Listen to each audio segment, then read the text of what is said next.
What's up, guys? Thought I'd bring you a video today on my Achachairu tree. So this tree, I think, is probably maybe one of the biggest, if not the biggest, in South Florida. So this tree has been in the ground, I think, about 10 years.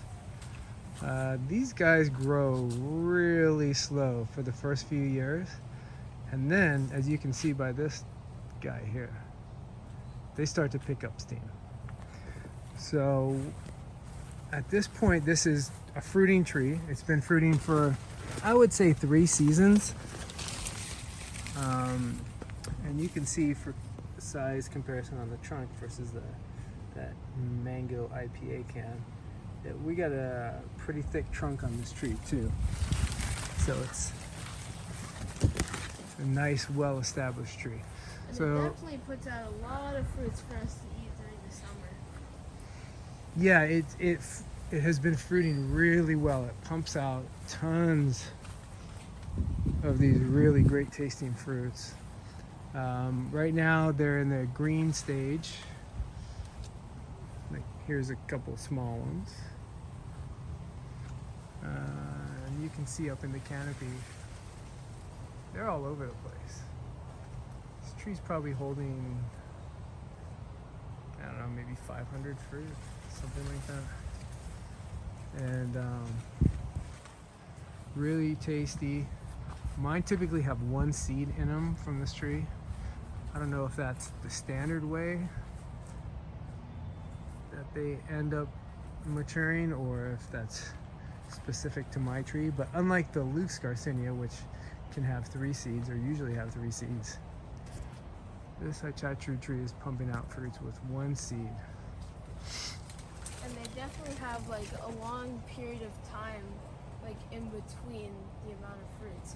So there'll be some fruits that are ripe and ready 1 month, and then the next month some will be still maturing, so you get a good wide spread of time instead of all of them getting thrown at you at once. Yeah, so it's like an extended crop, right? So there'll be fruit on this tree for a number of months, basically because it throws out flowers at different times. So you can kind of see here, there's fruit of different sizes and stages right next to each other. Right, there's a little one there, some bigger ones here. Same thing here. So these will mature and ripen at different times. Oh, and there's some real small ones here.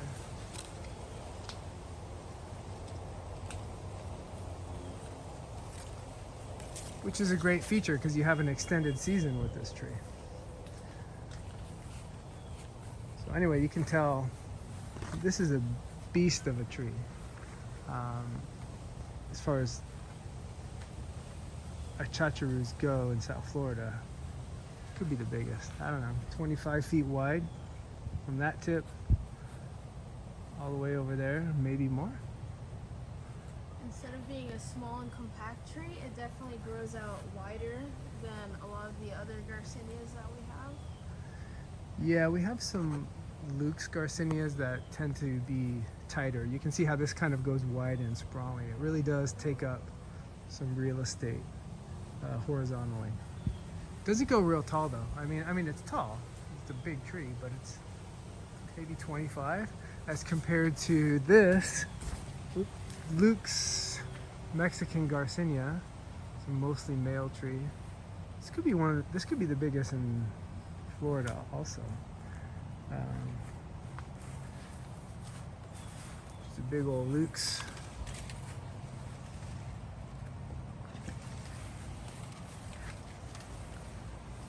It's a male tree for the most part that puts out some female flowers and fruit once in a while.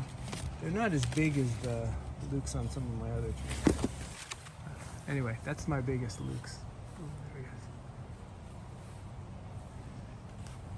And then as a bonus, since we're here, I think I'll show you this Pakistani white mulberry, I believe is what it is. But this thing pumps out some real tasty mulberries that are white or green. It's good, right? I mean, They're these- very sweet tasting, and it's a fun little snack whenever you come outside. yeah, these things are tasty. Check these out. Hard to get the focus on them, but yeah, that's right. They're good. Don't hear much about this, but this thing is awesome tree to have.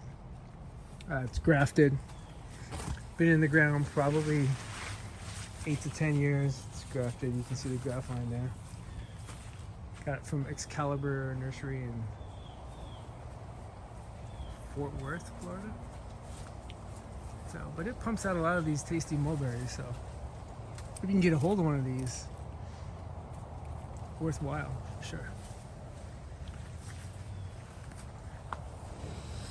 Anyway, there you go. There's a couple of our trees highlighting the Achachairu, which is really a stunner in my yard. Yep. See you soon.